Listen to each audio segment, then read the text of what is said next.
my noble band of outlaws. Outlaw Samurai coming at you live with a video. Well, in honor of the Dragon Ball movie coming out this weekend, I am in, of course, Dragon Ball cosplay. Now, for all of you who are major Dragon Ball fans, you'll be able to tell instantly just from what I'm wearing, except for the shoes, what character I'm cosplaying as. And that would be Adult Gohan, because he is in this movie. And I have Dragon Ball show tunes playing in the background on repeat. The intro to this song, where you saw me acting like a Dragon Ball character, is Dokkan Dokkan.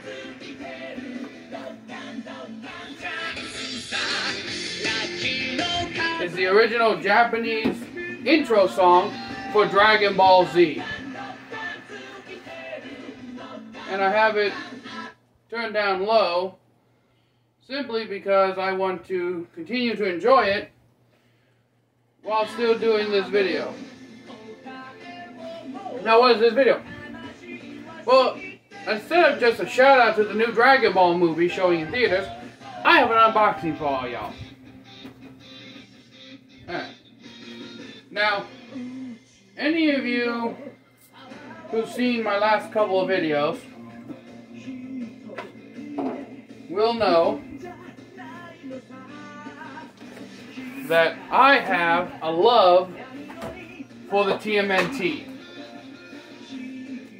Now, I grew up in the early 2000s, so my version of the OG Turtles will always be the 2003 Turtles.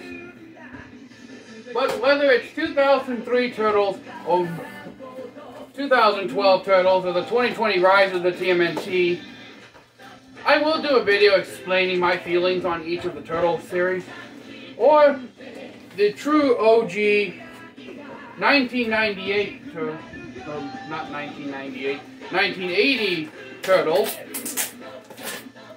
There's one turtle among the group whom I will always say is my favorite. And you might be thinking, oh, duh, Outlaw Samurai, we know who it is. It's Leonardo. Wrong! When I was a kid, it was Leonardo, but as I grew up and started to realize I had loads of unmitigated, unrequited rage, I started to gravitate to a more, well, relatable turtle, to say the least. Now, you're probably wondering, what could I possibly mean by a much more relatable turtle? Now, you're probably thinking, oh, Michelangelo. No. Michelangelo may be funny, but I always go back to my boy, Raphael. That's right. I've got size now.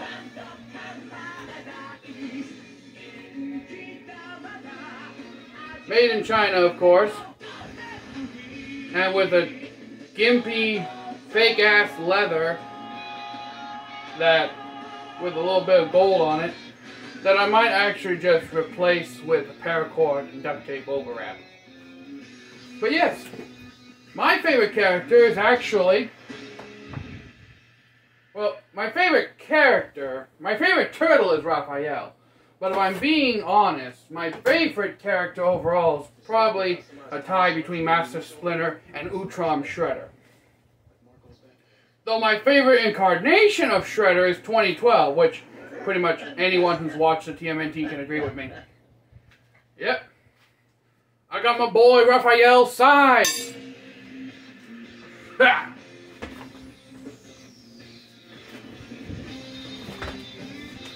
And just swing these things around, I can get the kind of primal fury Raphael has with these things. Now, what heroes like Elektra and Raphael will show you is that sais are not actually slicing or cutting weapons. As you can see, they have no edge. They're actually hexagonal or octagonal, one of the two. They are more along the line of piercing weapons. And the way Raphael holds them in the anime in the show may work for him, but he has 3 fingers. So we inferior humans have to hold the sais like this if we want to do what Raphael does. And most of the time when you're doing shit like the turtles, it's actually just your index finger and thumb that are over the sais. Now, personally, I don't know how to use sais very well. I have a very rough understanding of sais to be equivalent to a European parrying dagger that would catch a blade and then lock the blade to wrench out of the opponent's hand. And that's actually a technique that was used by the Japanese constables. Sais, you know, the classic ninja weapon, were originally developed in Okinawa, Japan, and later adopted by Japanese constables of the Edo period. However, their sais were a little different, whereas they only had the 1 prong. And this was a subjugation weapon. They would lock the joints of enemies or people they were trying to capture by jabbing the sais into their joints or using them to strike massive pressure points or just bash them over the skull.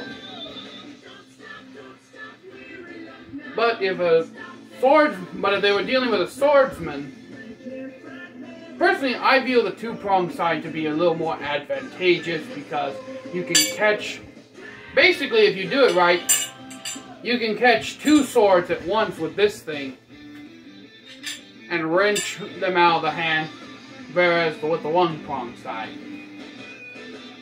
But yeah, these were $30 on Amazon.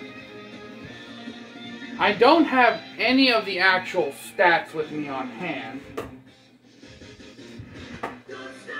but I can look those up real quick at the cost of my good music. I know, see the sacrifices I do for y'all. And you notice I'm talking like a crackhead that just got high, super fast, because I want to get a lot of information out relatively quickly. And try to minimize the length of this video. If this bloody thing will decide to load. Your Bluetooth device is disconnected. Yeah, that was my speaker.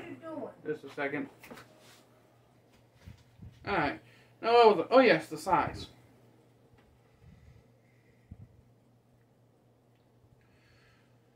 These are Blades USA SE-2312C size 21.5 inch overall. They are available for $31.21. And if I get a fucking copyright claim on this video because of the music, I'm going to freak out on YouTube because it's just music in the background. Get over yourselves. I'm not making money off this shit. Right. They also show a whole bunch of different Bruce Lee cosplays as you go down to the items related to this. Item package dimensions: length X, width times height, 22 length, 6.6 inches wide, that means the prongs are the size, and 1.5 inches high? I don't know. Package weight is 3.65 pounds. Brand name Blades USA. Manufacturer Blades USA. Part name SE-2312C. Important information. Legal disclaimer. You must be 18 years old to purchase or buy in our eBay collectible e-store. You are certifying that you are 18 years old. Age Some laws require that you must be 21 years of age. It's just a bunch of bullshit about the age of purchasing these things. They don't really give you any information about them. There is a YMAA bundle side DVD set for $80.98, which I assume teaches you how to use the size properly. And for a complete novice, the size are not. I would not recommend, if you're going to learn any kind of weapon-based martial arts, to start off with the sai, because sais are very close quarters combat. You basically have to get within prongs distance away from your body or farther. Like, you don't have very much reach with the sai. You can step in, but even so, you only have so much blade in front of you. See? I shouldn't say blade, you only have so much prong in front of you. And look, your hand, your arm, your elbow, your shoulder, your underbelly, all of this is exposed. So all your opponent has to do is either get your sai away, and you're basically giving them your entire right side of the body to slice. Now, there are some advantages about the sai. One that, well, as I said before, if you do it right, you can catch and lock your opponent's blade in the side prongs of the sai, or the quillons. If you're going to use European terminology, you can lock them in with the quillons. Then wrench it out of your opponent's hand, and use the other side and jab them in the neck. You can easily just ground a sharp point on these things and make them very deadly, okay? There's something that a lot of people have a misconception about with historical weapons, and that's when you don't have an edge, the only thing you can do with a edgeless weapon is beat someone upside the head. No. If your weapon has any kind of acute point, even this sai, if I just full on committed to stab somebody in the fleshy part of their body, this will go into a human body. It won't go in as effectively as if I ground a needle point onto this thing, but it will go into a body. That's the thing that most people don't realize about sais, is that they are offense and defense combined. You just have to know how to use them. And sais are also, as I mentioned before, used mainly to restrain people. Most of the techniques that you have with sai are to actually restrain people or render them unable to fight in a non-lethal manner. Though, as I just said, these things can be extremely lethal if you intend for them to be. I don't know what kind of steel these are made out of. I assume they're made out of some kind of cast stainless steel, because I'm not seeing any kind of weld marks. And there's definitely no peen at all down here. Not even if I really look, it's fully reflected steel. So these things aren't peen constructed. Another thing about sais is that there are really only 3 ways to make them. Well, 3 ways, including modern day, but in the old days, there was only 2 ways to make sai. And that was either one-piece forging or forge welding. And modern day, you can drop forge these, which I'm assuming these are. Drop forging actually is actually more solid than forge welding, because forge welding is separate pieces that are hammered and forged together, whereas drop forging is you're pouring liquid steel into a mold. You have one solid lump of steel, just as if you were going to forge them out. And I'd argue drop forging is actually even sturdier construction than traditional forging, because in traditional forging you're putting all kinds of undue stress onto the material as you forge it. With drop forging, you're literally just pouring metal into a mold, let it sit there till it cools, and then all you have to do is heat it up, quench it, temper it, and then polish it. So, I'd argue that drop forging may be a tad bit more sturdy and maybe even a bit more cost effective than modern forging techniques. But yeah, this has been my unboxing of Blades USA's 21-inch sai. And the good thing about sais is that you can actually wear these relatively conveniently. You can wear them like Raphael does at your hip, pull them out, and you already have weapons at hand. Or if you're I'd argue these would be better suited for winter environments where you're wearing baggy clothes. Because all you really need to do is put like a sword frog on your belt, honestly, and you can look like you're reaching inside to grab your wallet, but then you pop out a sai.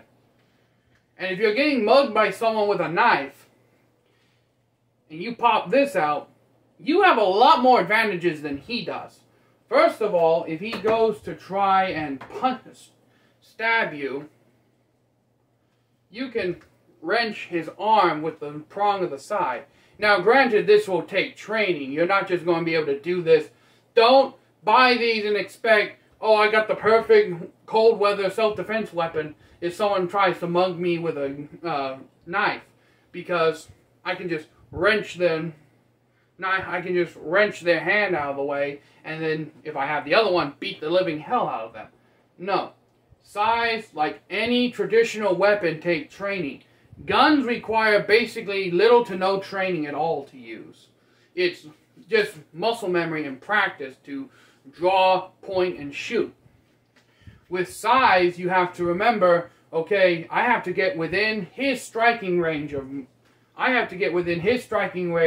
as well as he has to get within mine. So we're close quarters. And he may have a secondary knife, I don't know. There's a lot of different possibilities and scenarios. But you're not going to be able to get somebody as he's trying to stab you with the sai easily. Because chances are you're going to go up and you're going to stab him in the arm with the prong, with the side prong instead. Your best bet in a situation like that is actually to utilize the long prong and smack the shit out of his hand or wrist. Because if you smack someone's wrist or hand, their first instinct is to open their hand and hold it. Then you can proceed to incapacitate him with the sai. Use a pressure point, jab this into a pressure point. But as I said before, do not attempt any of this without some form of formal training. Because you can very well mean to disable an opponent, incapacitate them. But at the same time, as you're incapacitating them, you can also very well severely injure, cripple, or even kill them. Now, I'm always going for the...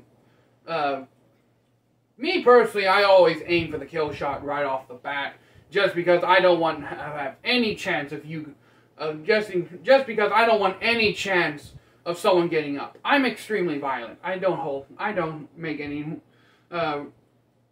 claims about not being. If you're after my life, and I have a chance to take yours in the heat of the moment, you're dead. Because I'm walking away, returning to my friends and family.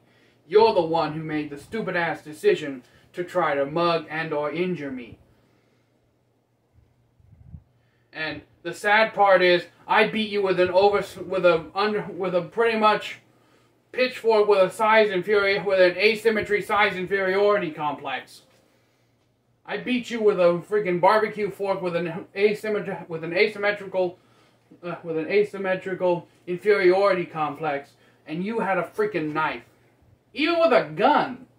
Now, chances are with a gun you're more screwed, but you can go for the wallet and just throw the sai. Okay? A human's first impulse, even with a gun, unless I would believe unless they are like superly, ridiculously, highly trained soldiers that can recognize this as he's just trying to distract me, no normal person is going to see a large chunk of metal flying at them and not try to duck or dodge. And in that instance, you can either run, or if you really got balls and brave and know what you're doing, you can use the other sai you got with you, because sais work best in pairs of 2. That's why you always see people using 2 sai. You can use 1 sai, but they're best in sets of 2.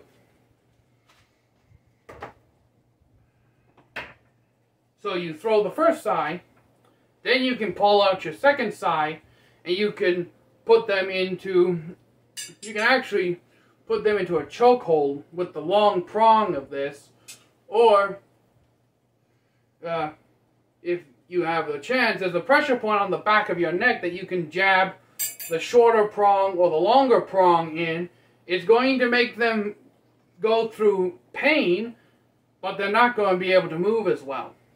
And some pressure points, if you know where they are and you're trained to do this, remember I keep saying trained to do this, don't do this unless you're trained to do so. If you keep constant pressure on that, they won't be able to move at all. Remember, never try to defend yourself with melee weapons unless you have been trained by a professional that knows how to use these things. Or if you're not, don't ever try to perform specific techniques that you see a guy on YouTube doing. Because the guy on YouTube is one of 2 things: a fake or an actual martial arts master that has been trained for years to use these things, knows how to use them, and can basically go full Raphael meets TMNT hog on somebody. But I hope you liked this little demonstration, a little history, unboxing, and dedicated video to Dragon Ball Z. Remember, it comes out August 19th, so get your tickets now, and remember, go in full cosplay, or the wrath of Toriyama will be down upon you. Anyways, I'm out. Peace.